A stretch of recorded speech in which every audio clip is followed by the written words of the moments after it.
Good morning, Excellency delegates, to all of you in the room and also the participants in our online platforms.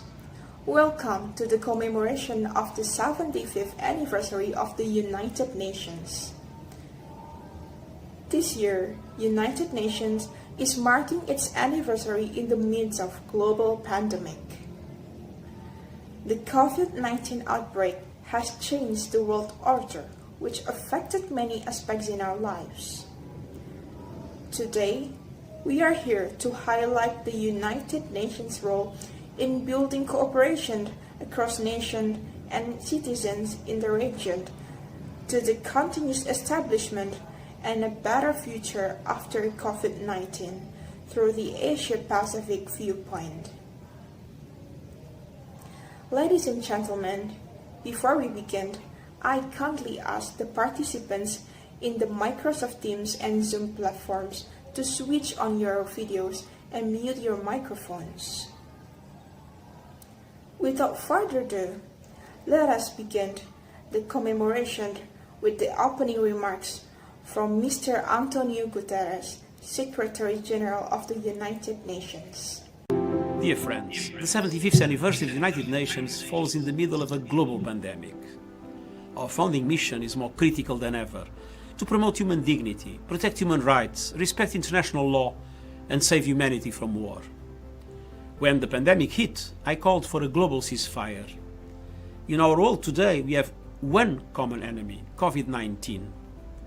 Now is the time for a stepped-up push for peace to achieve a global ceasefire. The clock is ticking. And we must also make peace with our planet. The climate emergency threatens life itself. We must mobilize the whole world to reach carbon neutrality, net zero emissions of greenhouse gases by 2050. A growing number of cities, countries and companies have already pledged to meet this goal.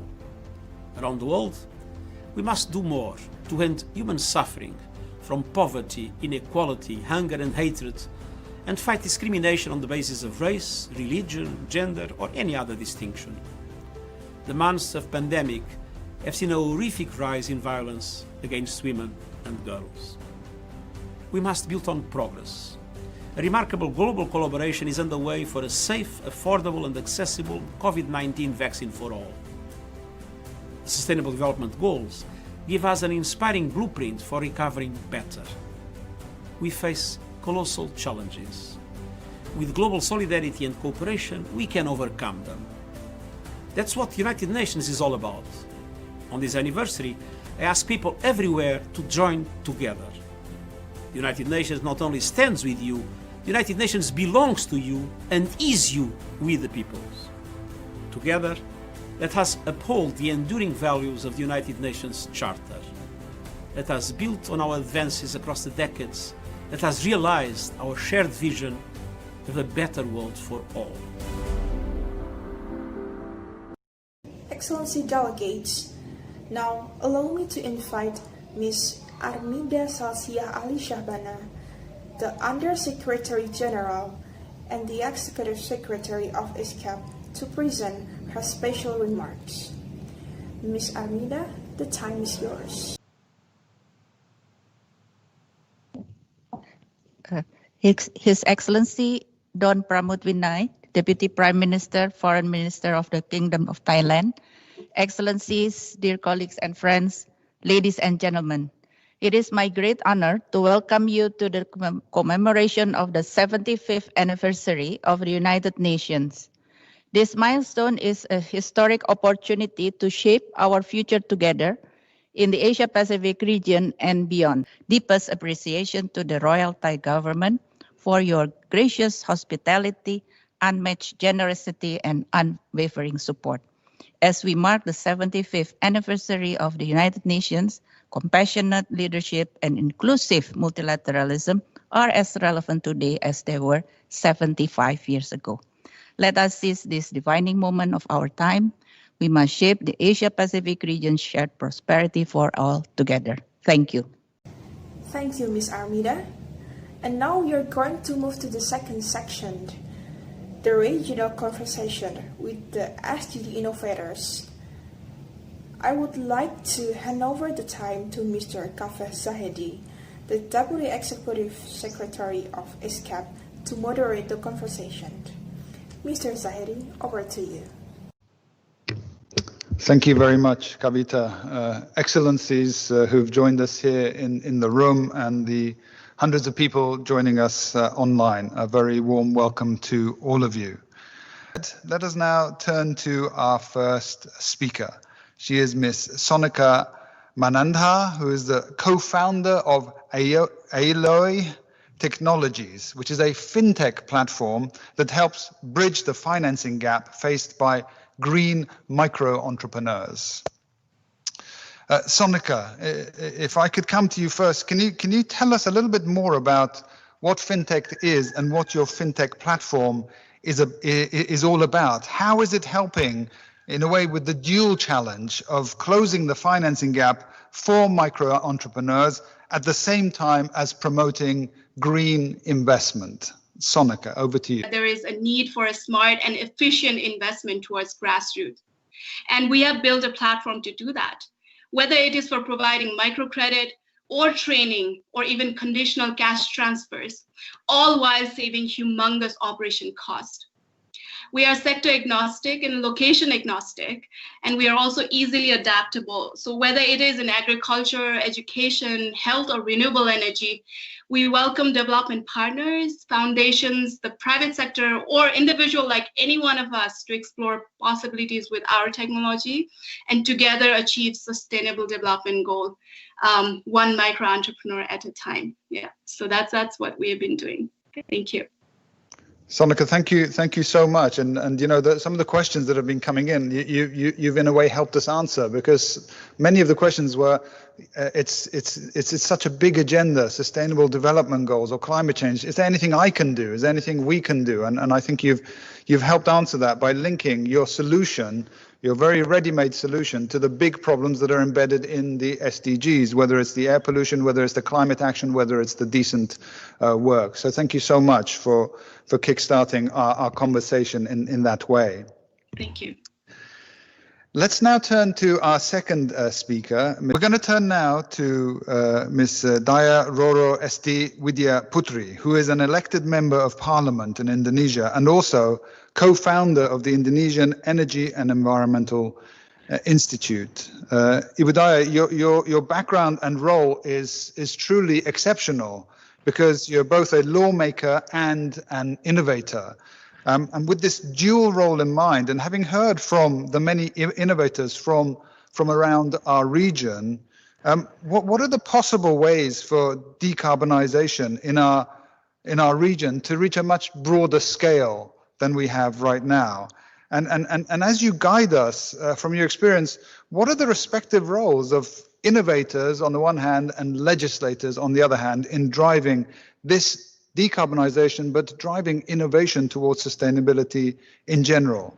Ibu, I turn to you. Thank you very much. I'd like to firstly make sure that everyone can hear me properly. Very well, thank you. Wonderful. So, Bismillahirrahmanirrahim. Assalamualaikum warahmatullahi wabarakatuh. May peace and blessings be upon you. Firstly, let me introduce myself. My name is Daya Roro Esti, and I'm an MP from Indonesia. And I'd like to say happy 75th anniversary to the United Nations. And I'd like to convey my greetings as well to Ms. Armida, our Executive Secretary of UN ESCAP, Ms. Gita Sabarwa, His Excellency Don Pramudwinai, Deputy Prime Minister and also Minister of Foreign Affairs, that was here with us this morning, and to everyone in UN ESCAP and all the speakers present today. So firstly, thank you so much for the question, for a very important question. When we talk about decarbonization as a whole, we are essentially referring to the process of reducing carbon intensity, right, by lowering the amount of greenhouse gas emissions, particularly produced by the burning of fossil fuels. And with the case of the energy sector, for example, this really just translates to increasing the prominence of a low carbon power generation. And that correlates directly with the shift from an economy that is purely driven by fossil fuels to one that is driven by more environmentally friendly sources. And with that being said, we're talking about renewables in general. And taking note also that 189 countries, including those in Asia and the Pacific region, have made their individual contributions and also commitments, right, in realizing decarbonization. And we see this happening through the ratification of the Paris Agreement in 2015. And it made it into this year's legislation priority list, which is, one of our greatest achievements. And this correlates directly when we talk about the SDGs, SDG 7, affordable and clean energy, and also SDG 13 pertaining to climate action. And so we hope that we can address issues pertaining to the implementation of renewables, whether it be associated to pricing, the lack of political will, which I guess now we see that there is, a strong political will in pushing this forward, and also the intermittency issue, technology issues, and these are just some of the challenges that we're currently discussing with the government, and also with really just everybody, whether it be organizations, academias, and really just trying to find the right solution. Also the government. So we have to work together in creating this future for all of us. Thank you. Thank you so much, and your role is so vital, because, as I say, you have a sort of a foot in each camp, an innovator who knows what's going on the ground, but a legislator who knows the importance of pushing that legislation and having the framework to encourage the scale up of action. So thank you so much for really rounding up the first round of our conversation.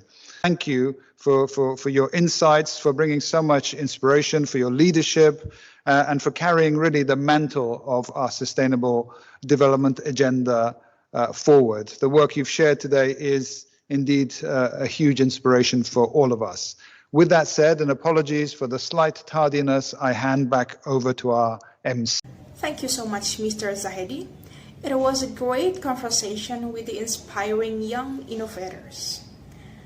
Now, please join us, Ms. Armida Salsiah Ali Shahbana, to share her insights and to conclude from our conversations today. Ms. Armida, please. Thank you for the inspiring stories, work from all the speakers. Yes, I took notes, several of the highlights from what you shared to all of us. A few of the, let's say, keywords, close the digital divide, use of technology application, innovation, SMEs, MSMEs, entrepreneurship, women, youth. And all of you have shown to us, not only by words, but through your action-oriented, concrete work to tackle at the same time climate change, environmental problems, poverty, inequality. Jobs being created, decent jobs, business, growing business, and then all this, enabled to support the families and communities. I think this is great, and all these examples are not from one or two countries, I think, from countries, and several of you actually work in several countries, which is very, very, very good, very inspiring, and from all the 5 sub-regions in Asia Pacific, Southeast Asia, Northeast Asia, Pacific, Central Asia, South Asia. Yes, so that's we would like how to scale up all these activities and the initiative that is just launched. We hope that we can work further with all of you and many more of you. This is about UN system, not only ESCAP, UN system at the regional level, Asia Pacific, UN system at the country level, and here in Thailand, Gita is here. So we are looking forward to work further with all of you. So with that, I hand over to Kavita. Again, thank you very much. Ladies and gentlemen, now we have come to the end of this event. For our in-room audience and our online participants, thank you so much for joining us today in the commemoration of the 75th anniversary of the United Nations. I hope we can all join hands and face the world challenges together.